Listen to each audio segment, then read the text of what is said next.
This is Ireland 2019. This is direct provision. Direct provision is parents sharing bedrooms with their children. It's kitchens running out of food. It's hotel signs saying, use the back stairs and do not enter public areas. This is Ireland. This is 2019. To say direct provision is appalling. To say that it is a disgraceful way to treat human beings does not adequately capture what this system is doing. It is so much worse than that. It's stories of real people and their experiences, not statistics.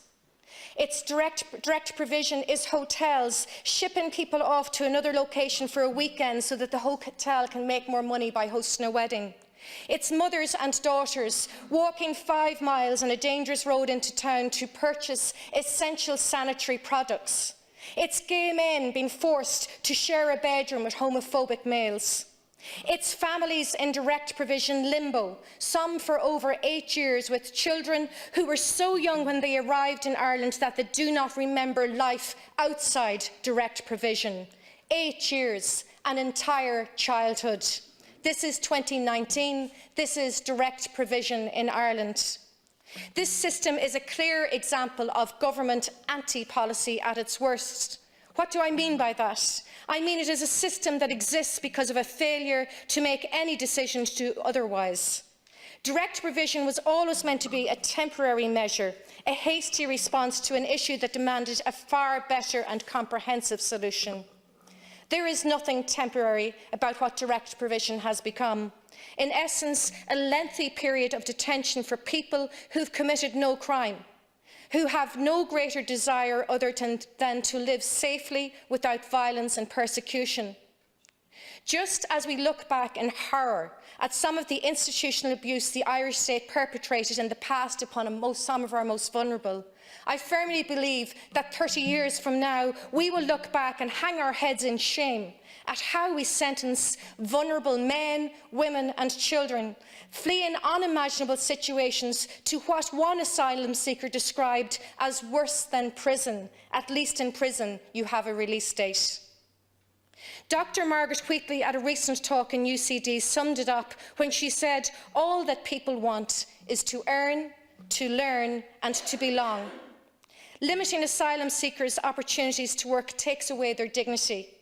Their access to education is also sporadic and limited, and life on $38.80 per week in remote rural areas prevents any chance of belonging or getting to know the local community. This is not the Ireland I know. There is no Céad Míle Fáilte in direct provision. I find it unbelievable that we as a country who are so familiar with the concept of leaving these shores to find a better life across the world, that we have let this happen. Asylum seekers are invisible and excluded in society. This process of separation and exclusion leads to othering of these people and creates a them and us. We as a country are warehousing people, asylum seekers who have survived torture, sexual violence, inhumane and degrading treatment, who came to our country seeking refuge. They have been stripped of any right to privacy, private family life and rights to unrestricted work. Where are the psychological supports for the survivors of torture or sexual violence? Where are the suitably qualified translators that they so badly need? Where is the access to legal representation to help them navigate through the exhausting, harrowing process of seeking asylum? And why does that process take so long? People living in direct provision should be supported to access the community in order to form social and economic ties. We need to support communities which host asylum seekers, and we need to create opportunities for asylum seekers to socialise and make connections with the local community. This will tackle racism and fear of the unknown present among some communities in Ireland, and will prevent a language of hate taking hold. We need to support the direct provision centres themselves through ensuring that they have adequate education and childcare facilities, healthcare, shops and amenities. We need to make transport more accessible. The often long distance of direct provision centres from towns and cities mean that transport costs can be a significant barrier to accessing and engaging with the local community and employment and education opportunities. Transport services to and from direct provision centres should be cheaper and more frequent. And given that they only receive €80 a week, asylum seekers should be entitled to free public transport.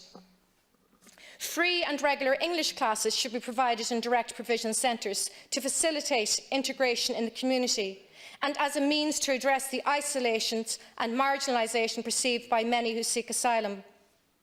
The EU Directive on Reception Conditions for Asylum Seekers refers to the need to provide an adequate standard of living, but asylum seekers are being crammed into bedrooms in order to maximise profit for the private owners or landlords, as they are paid per head rather than an adequate space per person. Where are the inspections of premises to ensure safe, clean, warm living conditions? Surely the Department of Housing should have a role here. Access to education is limited in direct provision.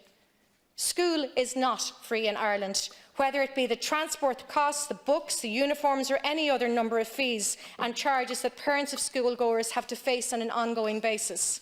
How can parents afford to send their children to school when they are being denied the right to a steady job? And for adults themselves, the lack of availability to work and study results in them being de-skilled, bored, depressed, and mental health issues develop when with little or no access to mental health supports. Permission to work must be extended and made less restrictive, as that would allow people to leave direct provision centres.